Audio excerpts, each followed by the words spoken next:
up, my nerds? Welcome back to the Nerdy Narrative. My name is Leslie Smith, and today I'm going to chat with you about a book that I just finished called Salt and Storm by Kendall Culper.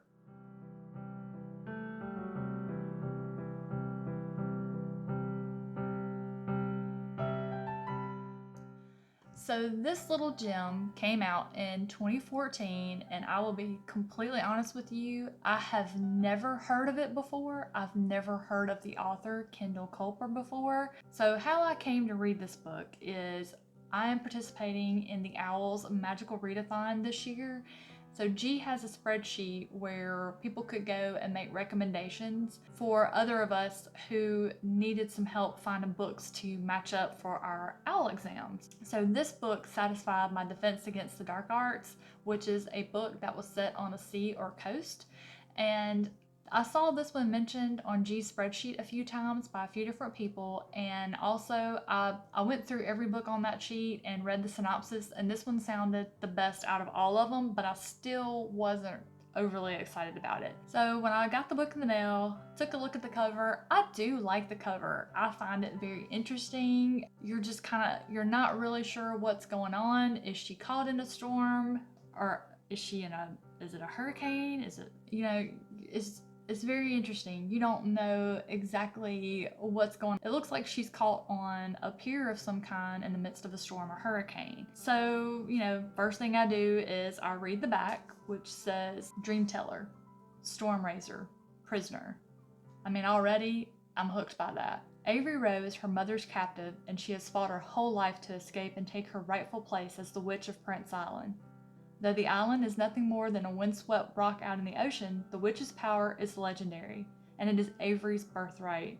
But when Avery foretells her own murder, she knows her life is about to change, many times over. Amid the swirling currents and rising storms of betrayal, love, and family secrets, she fights to save herself.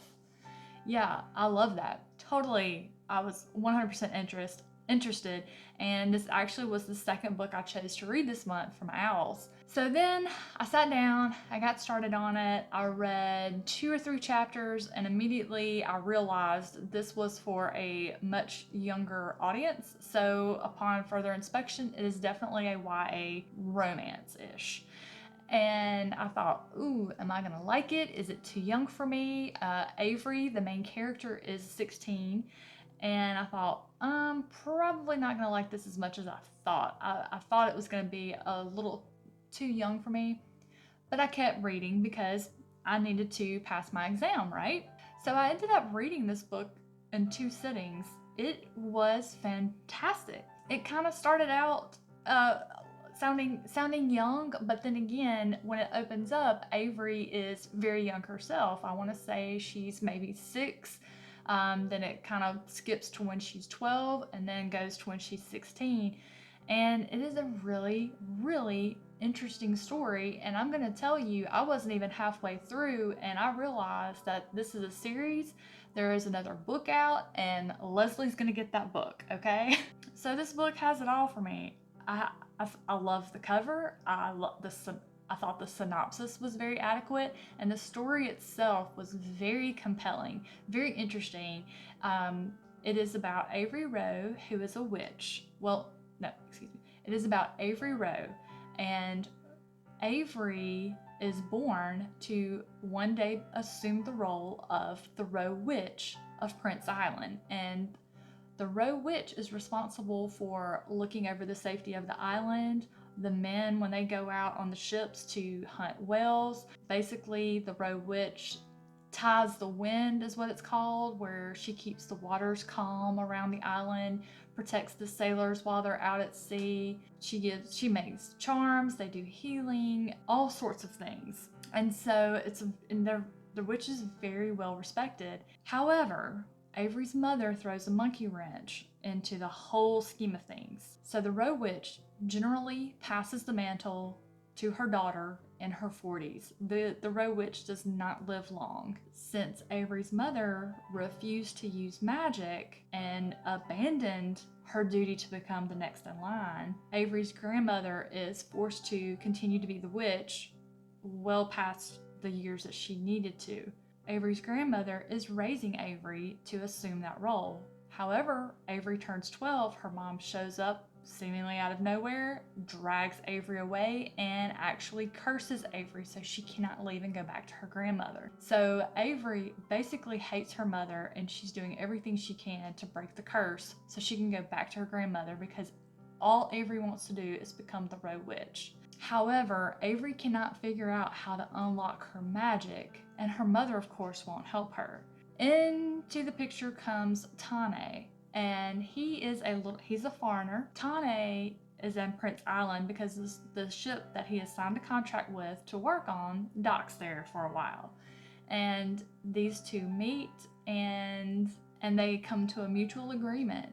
Avery is interpreting Tane's dreams in an attempt to help him find out who murdered his entire family, because he's looking for vengeance. And in return, Tane, who has his own type of magic, is trying to break Avery's curse. So the story goes from there. It's the journey of these two teenagers getting to know one another, using their magic to help one another. They have a mutual they have a mutual relationship where they're each trying to help each other get what they want out of life.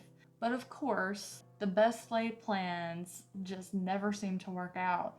And this story is just one that will never stops moving. It is very, very fast paced. It will sweep you up into the story and just take you through, and you just want to keep riding that wave to the end.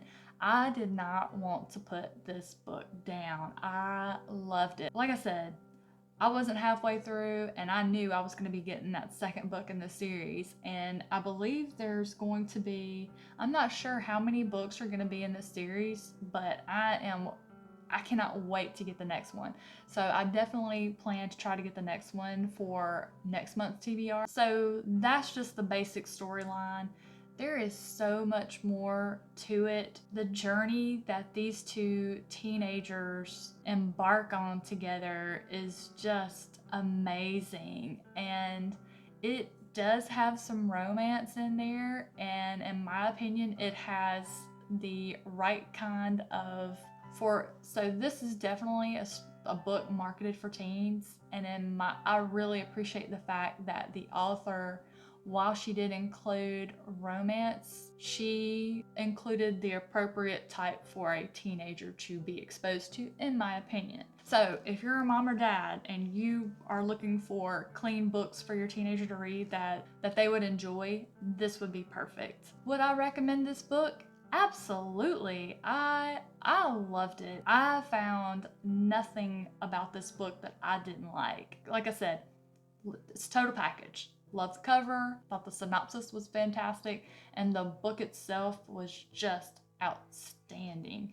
Just get past those first 3 chapters if you're not a big YA fan, and you'll be fine. This one would also be a fantastic choice if you're looking for a book to sink into, to break up the monotony of maybe a more intellectually complicated book that you may be reading. This is one that would absolutely be great, but I'll warn you, once you start it, you will not want to put this sucker down. And that is all the knowledge I want to impart with you on this. As always, thank you so much for visiting the channel. Thank you for watching this video. I love you. I appreciate your time. Have a fantastic rest of your day.